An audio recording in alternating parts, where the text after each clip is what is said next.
بسم الله الرحمن الرحيم الحمد لله نحمده ونستعينه ونستغفره ونعوذ بالله من شرور أنفسنا ومن سيئات أعمالنا من يهده الله فلا مضل له ومن يضلل فلا هادي له وأشهد أن لا إله إلا الله وحده لا شريك له وأشهد أن محمدا عبده ورسوله ما بعد فإن أحسن الكلام كلام الله وخير الهدى هدى محمد صلى الله عليه وسلم وإن شر الأمور محدثاتها وكل محدثة بدعة وكل بدعة ضلالة وكل ضلالة في النار. In the last couple of lessons that we had, we were discussing the issue of Allah's attributes and the issue of the eternality of Allah's attributes. And so at-Tahaawee rahimahullah, he covered this issue in a passage consisting of around 10 statements. And so we went through that, and there were a number of issues that were highlighted. And so from those issues that were highlighted was, as we said, Allah's attributes, that Allah subhanahu wa ta'ala is eternally described with His names and His attributes. And Ahlul Sunnah wal Jama'ah, they have a distinct position in this respect, different to the Kalam groups, the groups of Ilm al-Kalam, like the Ash'aris and the Maturidis and the Jahmiyyah and the Mu'tazila. And so we said that Ahlul Sunnah believe that Allah eternally had names and attributes, and that the athar, meaning the effects of those attributes were always present. Meaning that Allah, unlike the groups of Kalam, we don't say that Allah has eternally been described with, for example, the merciful, or for example the creator, and yet not a single act of creation or not a single act of mercy was shown by Allah subhanahu wa ta'ala up until He created this creation. So we do not believe that, and this is the view of the groups of Ahlul Kalam. And the reason why they hold that view is because of another connected issue that we discussed, which is what we call in English the endless chain of events, or in Arabic at-Tasalsul. This issue of the endless chain of events.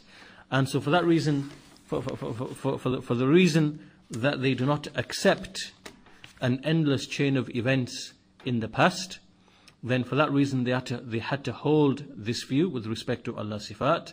And this was also connected to the way that they were trying to argue against the atheists and trying to prove that the creation is created and that the universe has an origin or a beginning.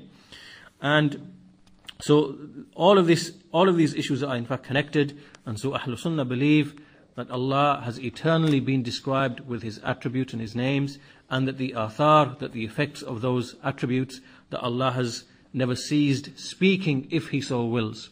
Allah has never ceased creating if He so wills.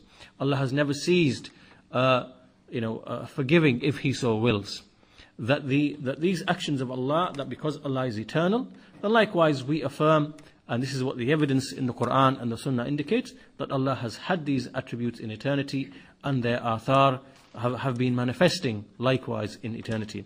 And this does not mean that there is anything in existence which has existed in eternity alongside Allah subhanahu wa ta'ala. This is impossible, because everything besides Allah has a beginning.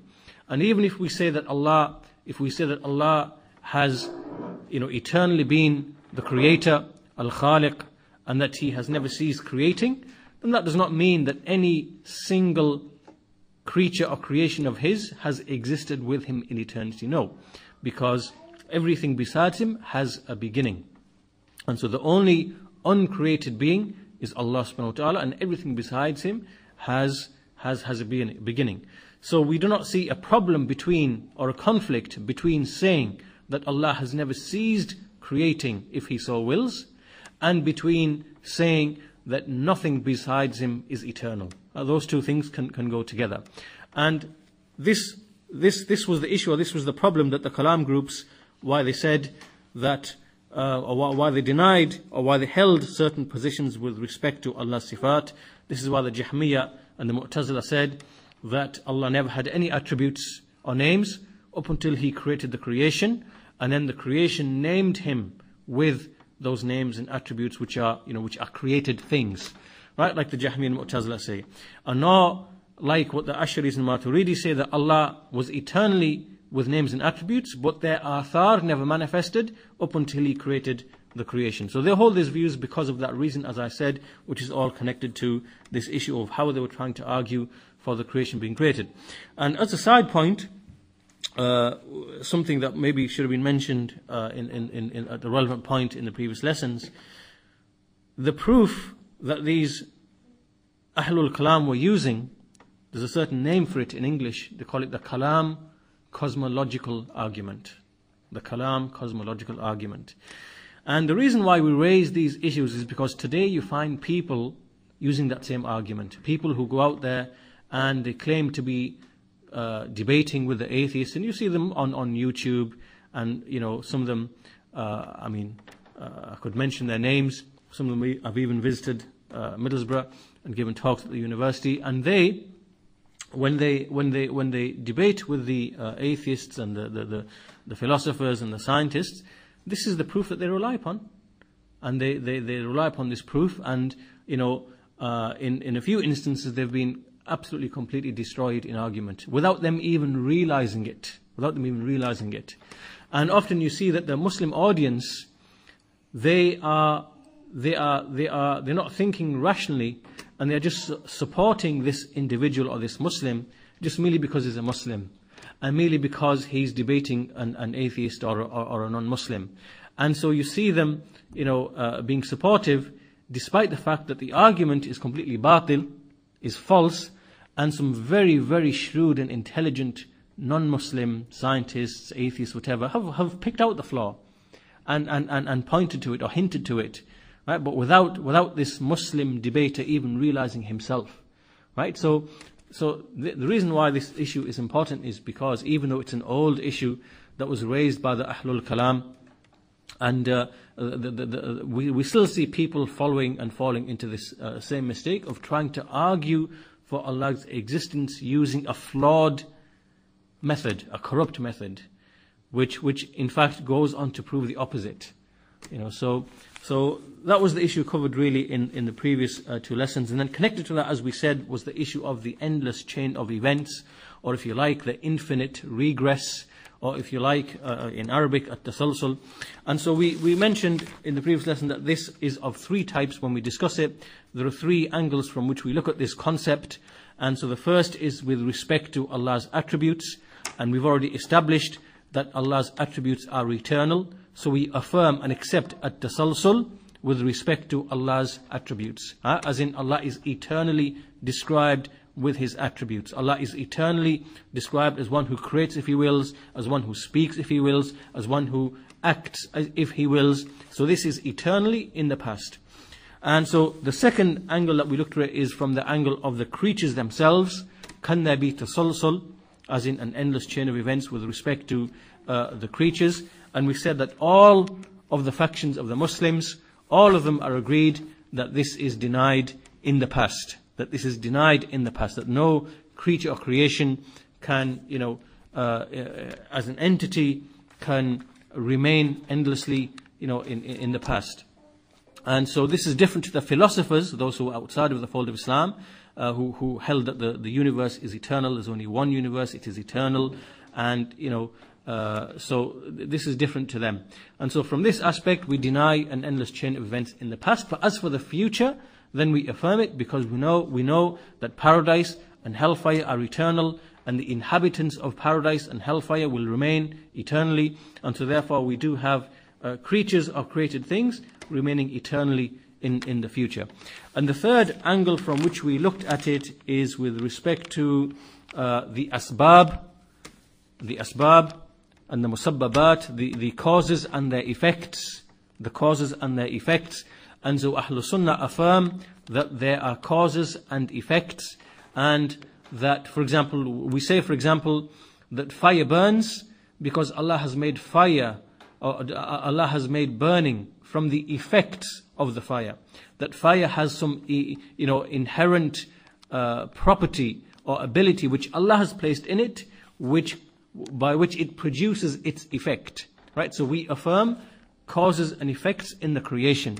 And this is different to the Ash'aris and the Maturidis, who deny cause and effect, And so they basically say that when fire burns, it is not that the fire has burned because of any inherent quality, but it is rather that Allah has created that burning to coincide with the fire. Right? So this is what this is like what they say, that Allah habitually produces certain or creates certain effects in relation to certain other causes. Not that those causes in and of themselves bring about those effects, if you know what I mean.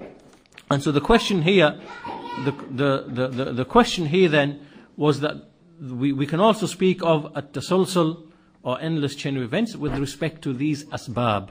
And so we affirm that in the future that there is tasalsul. And so from the proofs of that is, for example, in paradise, when people drink and eat, and when people, there are many causes and their effects that will remain eternally. And those causes, such that, for example, food will bring about a certain pleasure, right? That food has been made to inherently bring about that particular effect. Allah has put that effect within that entity or that thing. And so these causes and their effects will remain eternally in the future. So we can also speak of at-tasalsul with respect to the asbab, the ways and the means. And so that's what we discussed in the previous lesson. As I said, it is a very, very important subject to get your head around and to grasp that subject, because with it and through it you understand the crux and some of the very important foundations of the angle of where the Jahmiyyah are coming from, where the Mu'tazila are coming from, where the Ash'aris are coming from, where the Maturidis are coming from, on the issue of al-Asma'i was-Sifat, Allah's names and attributes, and likewise on the issue of al-Qadr, on the issue of the divine decree, and topics of that nature. So today we continue with the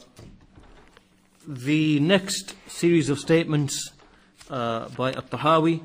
And so we will read from them first, inshallah ta'ala. This is statement number 1 in the book that I have, the Shaykh Saalih al-Fawzaan's commentary. This is point number 23. And so the Shaykh, we have here the statement of at-Tahaawee: ذَلِكَ بِأَنَّهُ عَلَى كُلِّ شَيْءٍ قَدِيرٌ. ذَلِكَ بِأَنَّهُ عَلَى كُلِّ شَيْءٍ قَدِيرٌ.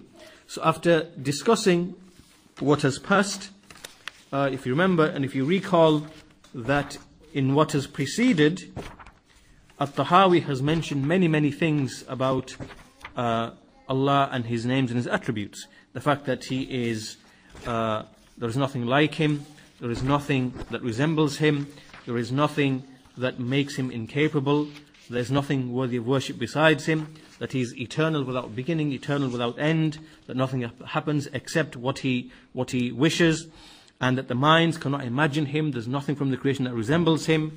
He is living, who never dies, self-sustaining, who never sleeps, the creator without any need, the one who takes life, the one who resurrects, and the one who has never ceased with all of His attributes. So He's mentioned all of these things. And then He says, ذَلِكَ بِأَنَّهُ عَلَى كُلِّ شَيْءٍ قَدِيرٌ, which means that this is because, ذَلِكَ بِأَنَّهُ, this is because, and He's referring to everything that has preceded. This is because Allah is powerful and capable over every single thing. وَكُلُّ شَيْءٍ إِلَيْهِ فَقِيرٌ, and every single thing is needy of Him. وَكُلُّ أَمْرٍ عَلَيْهِ يَسِيرٌ, and every single affair is easy upon Him. لَا يَحْتَاجُ إِلَى شَيْءٍ, that He Himself is not in need of anything. لَيْسَ كَمِثْلِهِ شَيْءٍ وَهُوَ السَّمِيعُ الْبَصِيرُ, there is nothing like unto Him, and He is the all-hearing and the all-seeing. So Shaykh Saalih al-Fawzaan has some brief commentary upon this. Inshallah, we'll go through that first. And so the Shaykh, he says that this first statement, ذَلِكَ بِأَنَّهُ عَلَى كُلِّ شَيْءٍ قَدِيرٌ, this is because He is powerful over every single thing.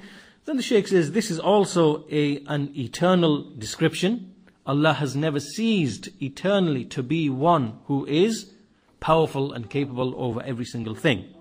And so we do not say, it is not to be said that Allah only acquired this attribute of al-Qudra, the power, after He created the creation and after He brought the creatures into existence. No, we don't say this like what is said by the Jahmiyyah and the Mu'tazila, as we've already discussed.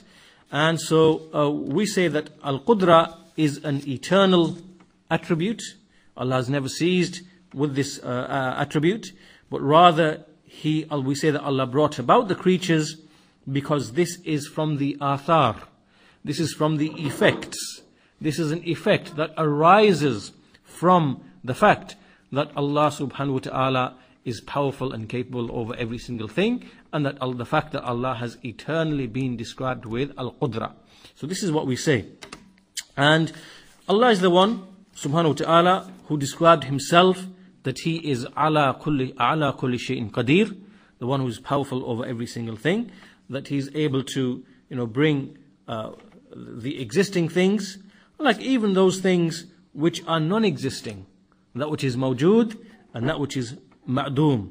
And so what we are saying here, what the Shaykh is saying here, that Allah's qudra, that when we say that Allah's power is capable, Allah is capable over every single thing, we are not tying or restricting Allah's power to one particular thing or to one particular type. And inshallah we will elaborate upon this point a bit more when we come to discuss from the commentary of Shaykh Saalih Aal, when we see the deviant position or the incorrect position of the innovators like the Ash'aris and other than them, where they try to restrict Allah's qudra to a certain area. So what we're saying here is, when Allah says ذَلِكَ بِأَنَّهُ, or when at-Tahaawee says with respect to Allah, and Allah says about Himself that He is ala kulli shay'in qadir, that Allah is powerful over every single thing, then there is, this applies absolutely. This applies absolutely. His power is not limited or restricted. And so one of the issues here is that we do not say that Allah's power is only tied to His wish, as in what He has already wished. Right? And inshallah this issue will be elaborated upon. What it means is, for example, we say that the question arises, is Allah capable, or did Allah have the power not to create Iblis? Right? And so our position is, as Ahlul Sunnah, yes, Allah has the power and had the power not to create Iblis. Whereas what the deviant people, like the Ash'aris and others, they say, because they tie Allah's qudra to Allah's will. So therefore, they say that only the thing that Allah willed, can we say that Allah had power over that thing. This means now, therefore, that Allah did not have power not to create Iblis. Understand? Right? Allah did not have the power not to create Iblis. So we say Allah has the power over what He wills and what He does not will. Right? So in other words, Allah might not will, for example, that He might create a certain individual, or He might create a certain calamity, or He might create a certain incident or whatever. But at the same time we say, nevertheless, Allah still has power over it, even though He didn't will it.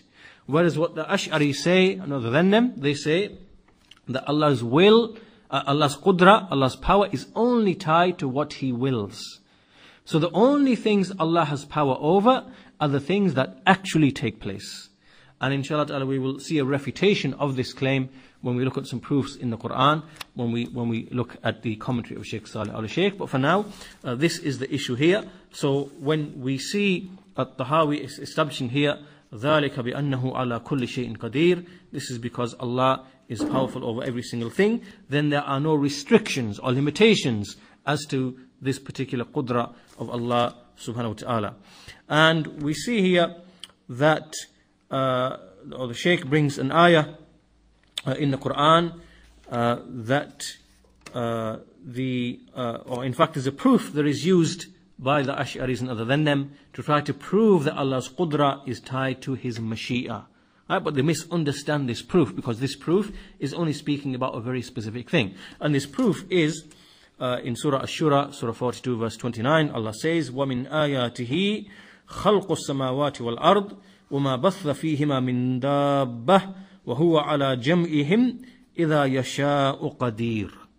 Allah says, and from His signs is the creation of the heavens and the earth, and whatever He has sent forth in between them both of creatures. And He is, when He wants to gather them together, then when He wills, He is able. Right? So here they've seen that in this verse, Allah has said, إِذَا يَشَاءُ قَدِيرٌ وَهُوَ عَلَى جَمْعِهِمْ إِذَا يَشَاءُ قَدِيرٌ. They found this statement in the Quran, that Allah is, when He wishes, that He is able to, bring about them, to resurrect them and to gather them together. But here Allah is speaking about a specific thing, about bringing them all the creatures together, resurrecting them, bringing them all together. So when Allah wills, He will do that. This is speaking about a very specific thing. So the Mashi'a, Allah's will here, is tied to a specific thing. It is not tied to Allah's Qudra in general, such that Allah's Qudra only applies to the things that He wills. So you understand? They misunderstand this particular proof. And so, anyway, this is on point, on this particular point. Then after this, at-Tahaawee says, وَكُلُّ شَيْءٍ إِلَيْهِ فَقِيرٌ, that every single thing is needy of Him. And so the Shaykh comments upon this, that there is nothing which is able to exit or to be outside of being in need of Allah subhanahu wa ta'ala. Neither any angel, nor the heavens, nor the earth, nor the jinn, nor mankind, nor even the inanimate things, those things which do not have life in them, whether they be mountains, whether they be the seas, whether they be the objects. Nothing is outside of being in need of Allah subhanahu wa ta'ala. Allah says in the Quran, Ya ayyuhan nas, antumul fuqara'u ila Allah, wallahu huwal ghaniyul hamid. O mankind, it is you who are needy upon Allah. And Allah is the one who is free of all need and praiseworthy. He is al-Ghani, al-Hamid, so He is free of all need and He is the praiseworthy. Surah Fatir, Surah 35, verse 15. So everything besides Allah, whether we are speaking now of the heavens, the earth, even the righteous, the awliya, the prophets, the angels, and all of them are in need of Allah subhanahu wa ta'ala. And we see here the Shaykh mentions that even the awliya, although there are those people who say that the awliya, that those who they say are the awliya, meaning the righteous, pious friends of Allah, that they have a power which is beyond the power of normal men, and that they are able to effect and maintain affairs of the universe, and that they're able to bring about benefit and harm to the people besides Allah subhanahu wa ta'ala. And so all of these statements are from the disbelieving mushriks, from the pagans, because there is none from the awliya, none from the angels, none from the messengers, none of them who are free of being in need of Allah subhanahu wa ta'ala themselves. Rather, everything besides Allah is in need of Allah subhanahu wa ta'ala. And this point itself is something that invalidates and nullifies and is an argument against the mushriks in their justification of worshipping other than Allah. And we see this repeated often in the Quran, Allah saying that they worship besides Him that which can neither bring them harm nor which can bring them benefit. And so these people, we see them arguing and saying that we don't believe they have any control over benefit and harm. We don't believe this at all.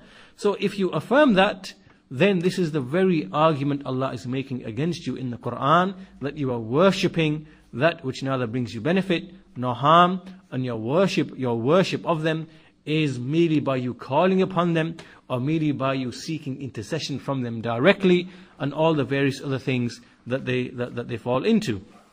So the Shaykh says here that this is something that invalidates the worship of others besides Allah, whether it be idols, whether it be other than them. So how can you worship things which themselves are in need of Allah, and yet you forget the one in whose hands is the dominion of every single thing? Now here, the Shaykh mentions a good point here about how when you have a common person, an army, a common person from the people of Tawheed, how he can, just by his fitrah and his, he can refute even the most learned of the pagans and the mushriks. So example here is that some of the scholars of the grave worshippers, they said to an army, a common person from the people of Tawheed, and they said to him that you people, you say that the awliya, they do not benefit, nor do they can neither bring benefit nor can they bring harm. And so this army, this common person said that yes, we say that they don't benefit, and they don't have any control over benefit or harm. So then this scholar from the grave worshippers, he said, but did not Allah say in the Quran? Did not Allah subhanahu wa ta'ala say in the Quran, وَلَا تَحْسَبَنَّ الَّذِينَ قُتِلُوا فِي سَبِيلِ اللَّهِ أَمْوَاتًا بَلْ أَحْيَاءٌ عِنْدَ رَبِّهِمْ يُرْزَقُونَ. So now this grave worshipper brings a proof from the Quran.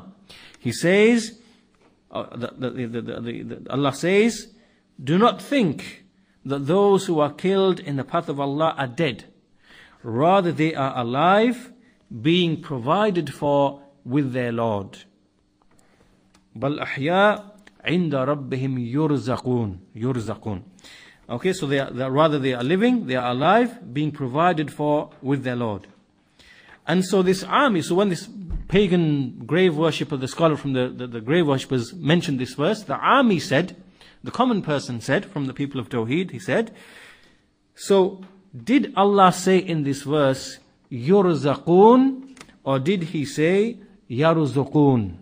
There's a difference now.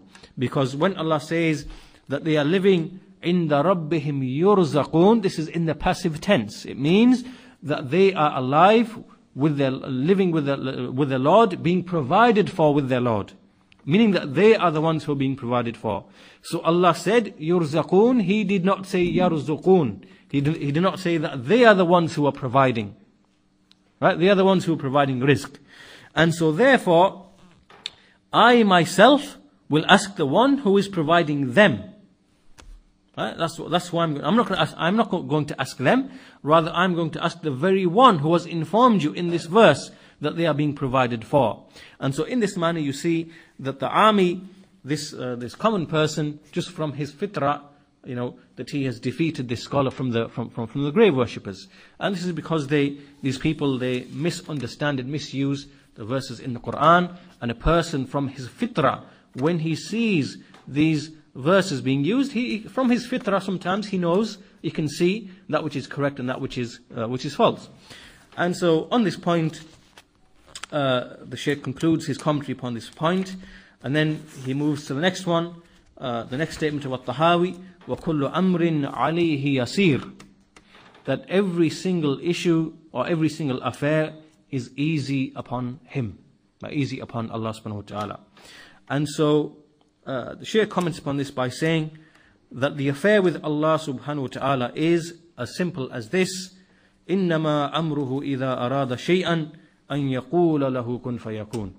That indeed, whenever his affair, or whenever he wishes something, his affair is simply that he says, be, kun fayakun, be, and it is. And so we see that Allah subhanahu wa ta'ala, when He gives life and takes life, and He creates and He sustains and provides, and He gives He gives to some and He withholds from others, and He brings back to life those after they have died. All of these affairs is easy upon Allah subhanahu wa ta'ala. Meaning there isn't any burden, any difficulty, anything that is hard upon Him in respect to this. And this is unlike the creation. The creation, when we are involved in any activity, any action, any task, then we find it a burden upon us. Or whether it be, when we in the worldly affairs, our bodies become fatigued, become tired. Even in the affairs of ibadah, we become fatigued and tired, and so on and so forth. And so in our actions, we are such that we are weak, and things become burdensome upon us, and we become weary and tired, and things, and so this is completely different to what Allah subhanahu wa ta'ala is like, which is that nothing and none of His actions and none of His maintaining the universe and providing for His creatures And nothing of that at all is difficult for him at all, in any sense of the word. Rather we say, وَكُلُّ أَمْرٍ عَلَيْهِ يَسِيرٌ. And like we see at the end of Ayatul Kursi, وَلَا يَعُودُ at the end of Ayatul Kursi, when Allah says that looking after the heavens and the earth does not make him weary or tiresome. So we see this in the Quran, in many verses established in the Quran, where Allah makes statements like, وَمَا مَسَّنَا مِن لُغُوبٍ, that no weariness or tired touched us. And likewise we see in Ayatul Kursi, and we see in other parts of the Quran, Allah denying any kind of sleep or slumber or tiredness or weariness or anything of that nature. And likewise in another place Allah says, مَا خَلْقُكُمْ وَلَا بَعْثُكُمْ إِلَّا كَنَفْسٍ وَاحِدَةٍ, that creating you all and resurrecting you all is not like a single soul. Meaning, to resurrect all of you and to create all of you is just like the resurrection and the creation of a single soul. There's absolutely no difference with Allah subhanahu wa ta'ala. It doesn't increase in burden or hardship or whatever at all in any form or fashion. And so this is what is meant by the statement here, وَكُلُّ أَمْرٍ عَلَيْهِ يَسِيرٌ, that there is nothing which is burdensome or hard upon Allah subhanahu wa ta'ala. Then we have the statement, لا يحتاج إلى شيء, لا يحتاج إلى شيء, that he is not in need of any single thing. And so this is really a reinforcement of the statement that at-Tahaawee said earlier, that everything is in need of him and he is powerful over every single thing. So we see Allah is Ghani, Allah is free of any need from every single thing. Allah does not have any need from the creation, because He is, from His names, is Al-Ghani. He is completely free of any type of need. He is the one who gives. He is the one who gives to the creation. So this cannot be said of Allah subhanahu wa ta'ala, that He depends or is in need of anything from His, or anyone from His creation. And then the next point, at-Tahaawee quotes the statement of Allah subhanahu wa ta'ala, لَيْسَ كَمِثْلِهِ شَيْءٍ وَهُوَ السَّمِيعُ الْبَصِيرُ. And so in this verse we see that there is contained the principle of Ahlus Sunnati wal Jama'ah in how they speak about Allah and His names and attributes. And so the principle in this verse is that here Allah has negated, first of all, any likeness to Himself. لَيْسَ كَمِثْلِهِ شَيْءٍ, there is no likeness to Allah in His attributes. And we see that this negation is emphasized because Allah used a particle of emphasis in this verse. He said, Laysa kamithlihi shay. He added the particle ka, the kaf. And this kaf is an addition which only emphasizes the negation which Allah is making. That there is absolutely nothing that is a likeness unto Him. And we see this used in the Quran. Another example is when Allah says, وَكَفَى بِاللَّهِ عَلِيمًا, وَكَفَى بِاللَّهِ عَلِيمًا. And we see that really the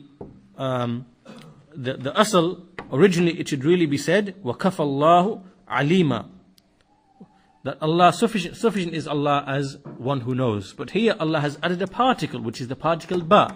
وَكَفَى بِاللَّهِ عَلِيمًا.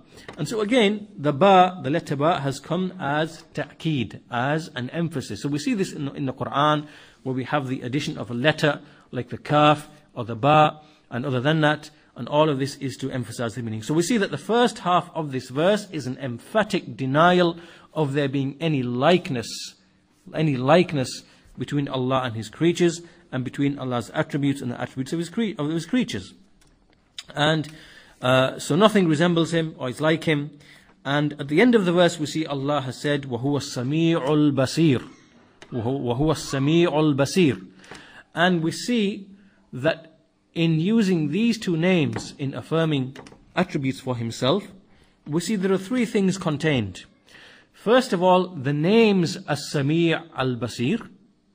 Right? Clearly this is a rebuttal of the Jahmiyyah who deny Allah's names. And then at the same time we see that as-Sami' and al-Basir affirm the attributes as-Sam', wal-Basar. So Allah, not only is He named with as-Sami' al-Basir, He's named with them because He has the attributes of as-Sam' and al-Basar. So this is a refutation of the Mu'tazila, who deny Allah has any attributes, attributes of the essence. And then in turn, if Allah is hearing and seeing, so this is the third level now, if Allah has the attribute of hearing and seeing, then this means that He must be hearing and seeing His creation, which are actions. Which are actions now, because Allah yasma' wa yara. Allah hears and He sees. And so this now is a refutation of the Ash'aris and the Maturidis. Because to them, if Allah is seeing right now the creation, this to them would be from the hawadith, meaning from the newly the events which take place. Right? Because to them, their perception and their whole idea of what Allah is very similar and it resembles the way that the Greeks used to think of Allah subhanahu wa ta'ala. This is because in their theology they have actually incorporated the conceptual tools of the Greeks, of Aristotle, the language, the terminology, the conceptual tools, in terms of how they describe Allah and how they approach His names and attributes. So to them, Allah has to be completely static, right? Unchangeable, right? Cannot be subject to events, completely, eternally unchangeable. This is the general concept that if we were to look at the creed of the Ash'aris and Maturidis, and we were to make a very high level description of where they are tending towards, this is really where they're going towards. Allah is static, unchangeable, never changes, He's always the same, eternal.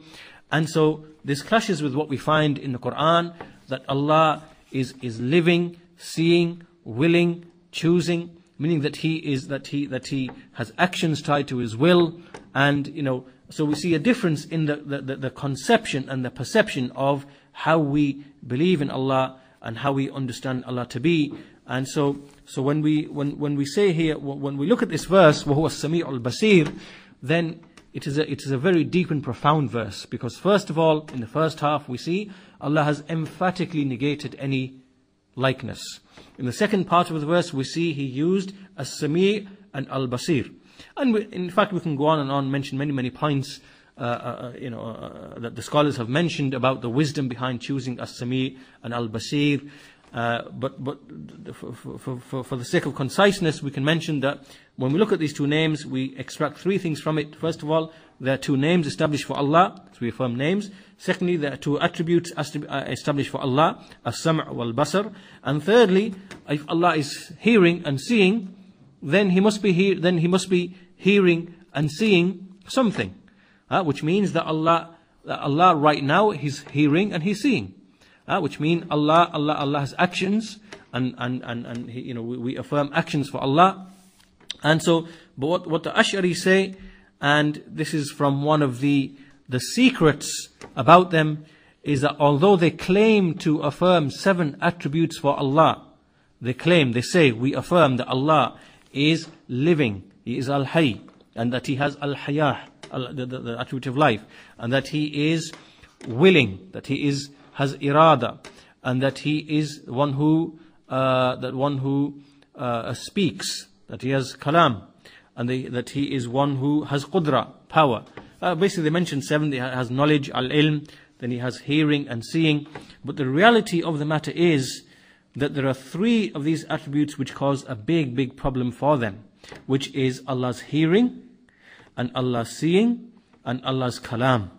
Because all of these 3 attributes imply this issue of recency, meaning something new taking place, something hadith, something new. So because if Allah speaks, Allah must be speaking according to His will.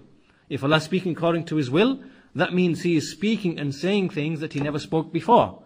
This now is something new and recent, which to them conflicts with their proof for Allah's existence. So this is a problem for them. So therefore what they did and what they said was to say, well, Allah's speech really is just a meaning in the self.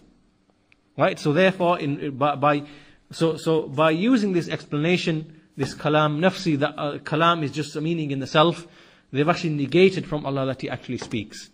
And this is false, because we know they try to give this explanation that kalam is just the meaning that we have in the self. So that's what really the kalam is. And as for what we speak, that's not kalam, that's just an indication of the kalam that is in our hearts. And this is batil, from the clearest of proofs is like this. Like if I, in my soul, in my heart, I thought of a malicious accusation against a person, but I didn't express it, according to the Sharia, am I held accountable for that? I'm not, am I? So this is a proof against their batil. Because if they're saying was true, I should be held accountable. Right? And so likewise, for example, if a man was to accuse a woman and he just said it in his heart, he just thought the thing and he thought the meaning in his heart of a woman being unchaste, and he didn't express it with his tongue, would he be lashed for that? He wouldn't be lashed for that. But likewise, if someone said, he pronounced, he made a statement with a tongue, and he said, well, none of that meaning was present in my heart, would he be forgiven? Would he be lashed? Of course he would be lashed. Anyway, the point being that coming back to our point, the point that we're making here is that this issue of as-Sami' and al-Basir are two of three attributes which cause the Ash'aris and the Maturidis huge problems. And for that reason, when we look at the reality of their matter, we see that really they don't actually affirm these three attributes at all, because kalam now is no longer the kalam that we know, because kalam is meaning and wording. Meaning and wording, right? The meaning and the speech. This is kalam. So we say Allah speaks. Allah has, when Allah speaks, that kalam has meaning and it has lafz, it has wording as well. And Allah speaks with a voice and with letter. And we affirm that. And likewise, when it comes to hearing and seeing, because they know it is a problem for them, because if Allah is hearing and seeing, then if He is seeing us now, we weren't present 30, 40 years ago. Right? So that means His seeing of us is a recent event. And this is something they cannot accept, because obviously their perception of Allah is coming from a Greek philosophical background, and so they cannot accept Allah having any change, with Him, and they see this as being a change, right? And we deny this. Obviously, we deny this. So again, they say that hearing and seeing, really, what it really means is Allah's knowledge. So, really, do they affirm Allah hears and sees? The answer is no. They make a pretense of believing that Allah hears and sees. Rather, in reality, when you look in their books, they say, well, Allah's hearing and seeing really is His eternal knowledge. Right? And so when you investigate the matter more and more and more, what you really find and what you really realize is actually that they are no different to really the Mu'tazila, in essence. Because when you go through each of these attributes, even irada is a problem for them according to that proof that they are trying to remain consistent with. Even qudra is a problem for them according to that proof that they are trying to remain consistent with. Because the same issue applies. When Allah created this creation, wasn't His qudra something new? Didn't He exercise some power of His that He didn't exercise before? Isn't this now therefore a new and recent event? And does this not now clash with your proof? So even qudra is a problem for them. Even irada is a problem for them. So really it comes all back down, and when you look at the crux and the core of the matter, you realize that really the only thing they are affirming for Allah is life. Is life. Because even the issue of knowledge is problematic for them as well. But anyway, the point that we're coming back to here, sorry to go on a digression, but we are speaking here of this verse, وَهُوَ السَّمِيعُ الْبَصِيرُ. We see Allah mentioned as-Sami' al-Basir. And so from that we derive Allah has names, and Allah has attributes, and Allah has actions. Allah sees right now, Allah hears right now, just like Allah was seeing and hearing Musa alayhi salam and Harun, as He mentions in the Quran, Inni asma'u wa ara, that I'm with you both, and I hear and I see. Inni ma'akuma asma'u wa ara, in the Quran, that indeed I am with you both, I hear and I see. And so all of this allows us to affirm names, attributes and actions for Allah subhanahu wa ta'ala. And so this ayah is a great verse, which is a refutation of the mushabbiha on the one hand, and likewise the mu'attila in all of their various levels and degrees. it is a refutation of the Jahmiyyah, it is a refutation of the Mu'tazila, it is a refutation of the Ash'aris and the Maturidis. And so, we should pay attention to the explanation given to this verse by the scholars of Ahlul Sunnati wal Jama'ah. So this is the end of the statement of, or the commentary of Shaykh Saalih al-Fawzaan. We'll finish, as I said, that we will discuss that issue of Allah's qudra, Allah's power, and is it absolute and unconditional, or is it tied to His will? And so Shaykh Saalih Aal has some commentary upon this, and he says that the issue of Allah's qudra and Allah's power is, first of all, Ahlul Sunnah, is that we believe Allah's power is tied to every single thing, right? To every single thing. And it is not restricted or limited to any particular thing. Rather, Allah is powerful over whatever He wills and whatever He does not will. Right? So His power applies to both things. To whatever He wills and whatever He does not will. And this is the way of Ahlul Hadith, Ahlul Sunnati wal Jama'ah. And we see that in the Quran, we see verses in a general sense establishing this point. We see, for example, Allah saying, Wallahu ala kulli shay'in qadir. Allah is powerful over every single thing. There's no exception. Allah's made it absolute. Likewise, Allah says, وَكَانَ اللَّهُ عَلَى كُلِّ شَيْءٍ مُقْتَدِرًا. That Allah is ever powerful over every single thing. And likewise, وَكَانَ اللَّهُ عَلَى ذَلِكَ قَدِيرًا. That Allah is powerful over that. And Allah says, إِنَّ اللَّهَ عَلَى كُلِّ شَيْءٍ قَدِيرٌ. Indeed, Allah is powerful over every single thing. So this is just a number of verses out of many, many verses in the Quran where we see Allah establishing that His power is not limited or attached to anything in particular. Rather, it is universal and all-comprehensive.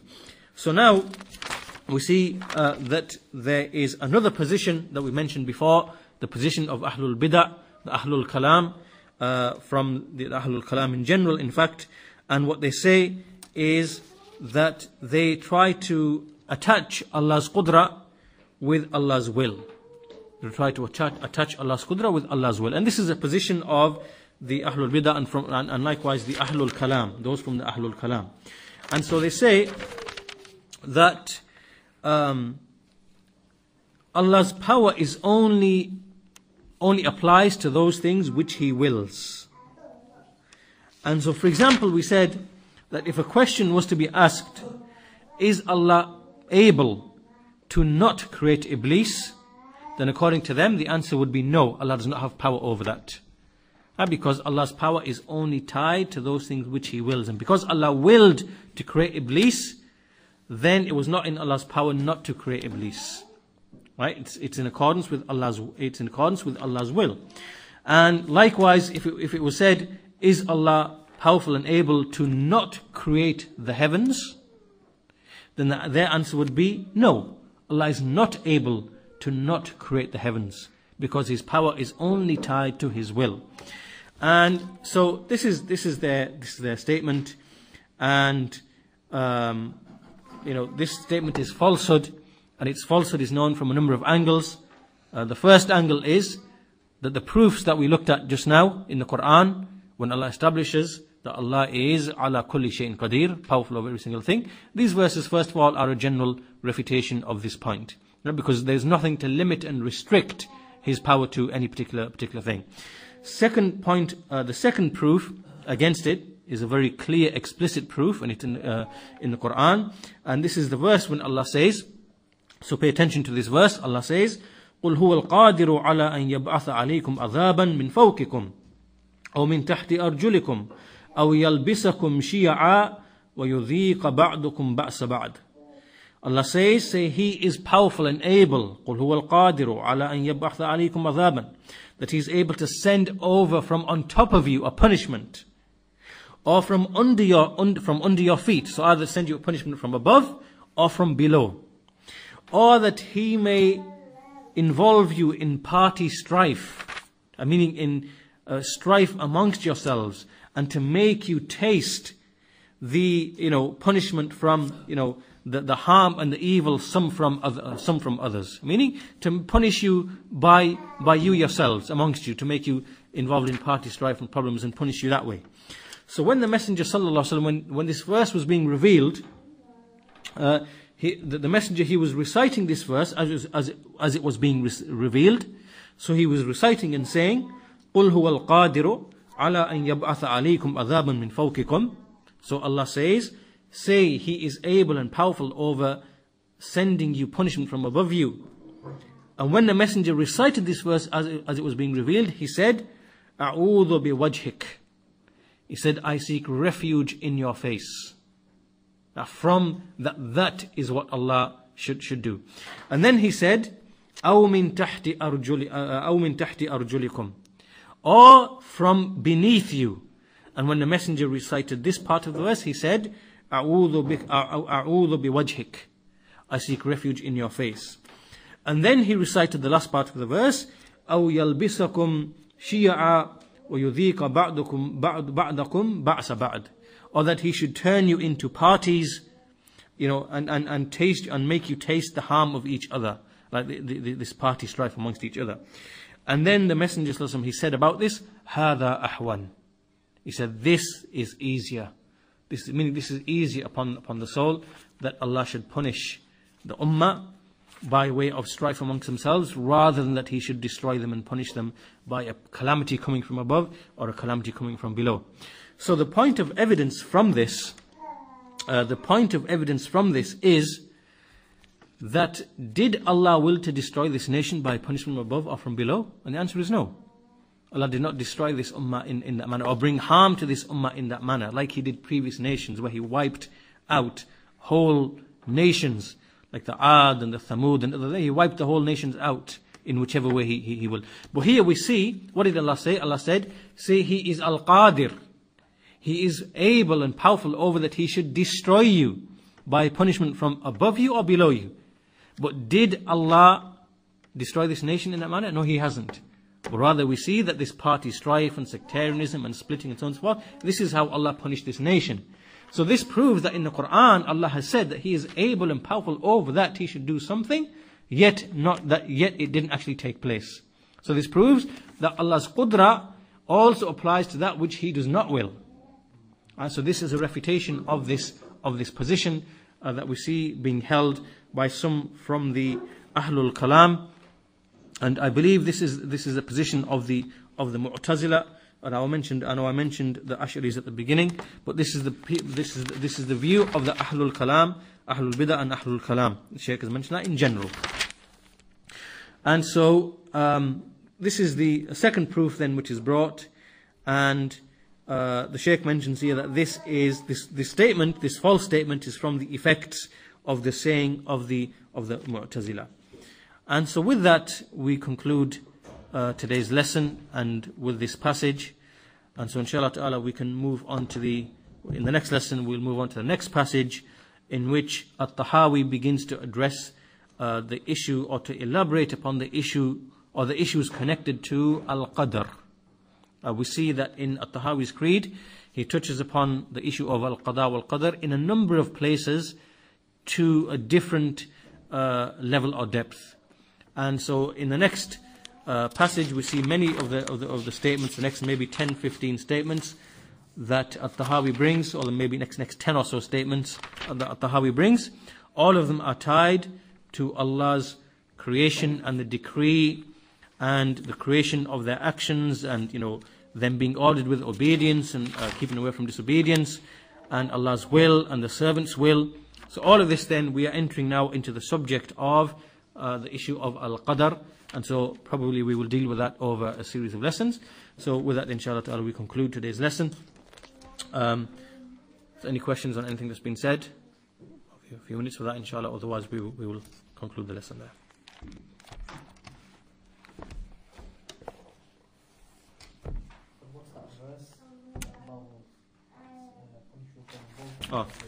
Reference for that verse is Surah Al-An'am, Surah 6, verse 65. Surah 6, verse 65 is a reference for that verse, which is a refutation of that particular position. Is that a hadith where the Messenger of Allah? Yeah, that's right. Yeah, that's the hadith, which is in al-Bukhari, and that's as the verse was being revealed.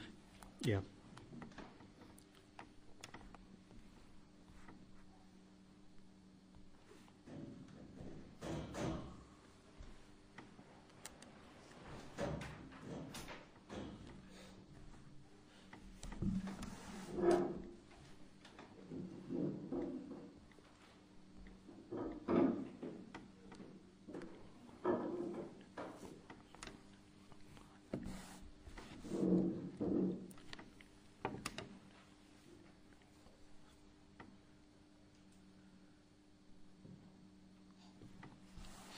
that verse in which Allah mentions His hearing and seeing, it's in Surah Taha, regarding Musa and Harun, and when they're being sent to the Fir'aun, Allah reassured them and He said, قَالَ لَا تَخَافَ إِنَّنِي مَعَكُمَا أَسْمَعُ وَأَرَى.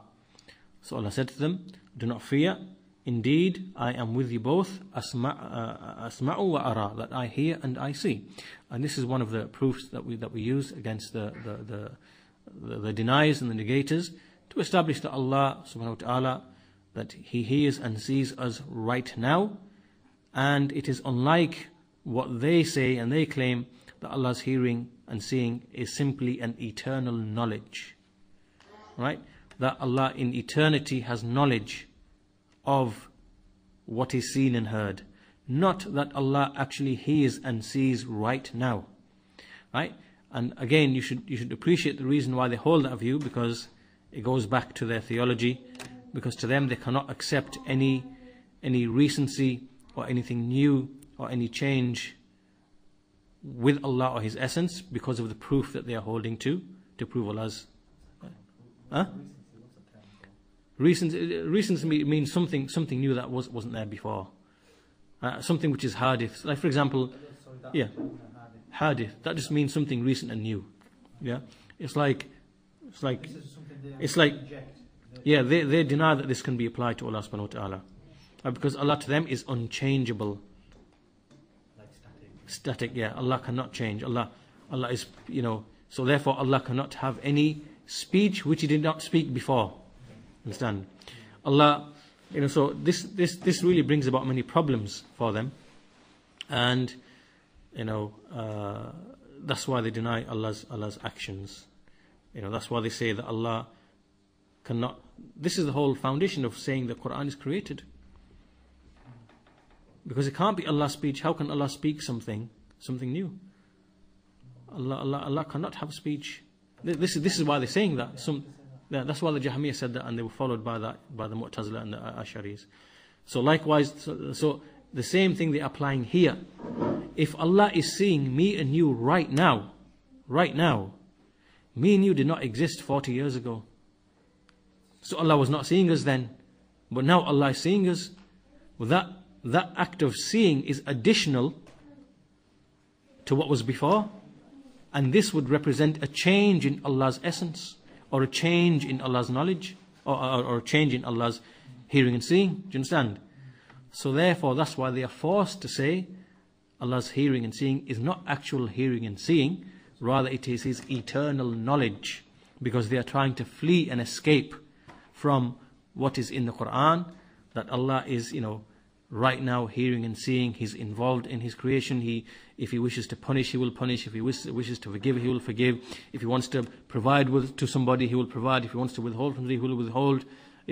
All of this, Allah is a living, willing, Lord. This is the Lord that we believe in.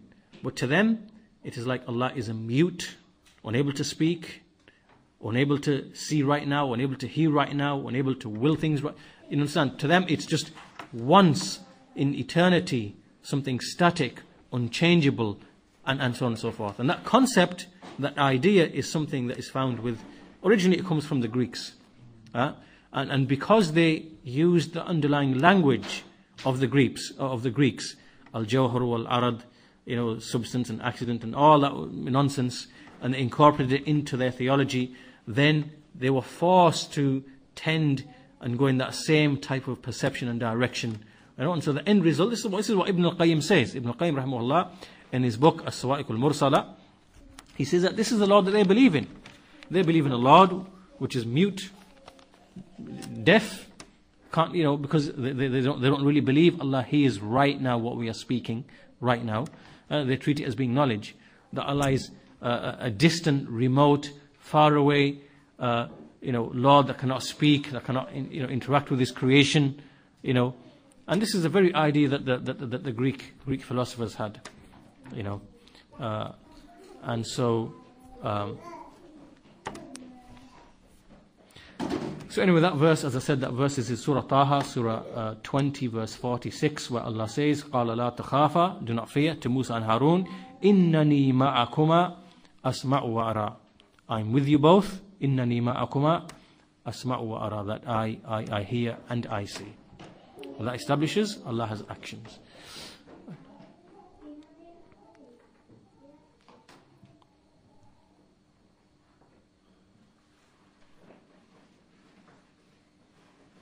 And also these two, as I said, these two names of Allah, if you remember in the previous lessons we said that there are transitive names and there are non-transitive names, right? Non-transitive names are such, or even verbs, are such that they don't need another object for the meaning to be complete. Yeah? And so these are examples of transitive names, because hearing and seeing, well, you must hear something and hear something, right? So many of Allah's names are like that. And so those names create a problem for them in their creed as well, for the reason that you should now understand. You understand? Because if Allah is, has actions in relation to other things that came to be after not being, then that now brings in the issue of recency, of hawadith and whatever. And so therefore they try to tackle those names in a certain way. They have a certain approach and methodology in how do we tackle these names and the attributes that they represent. Yeah. Inshallah, we'll conclude the lesson there today. Subhanakallahumma wa bihamdika ashhadu an la ilaha illa anta wa astaghfiruka wa atubu ilayk.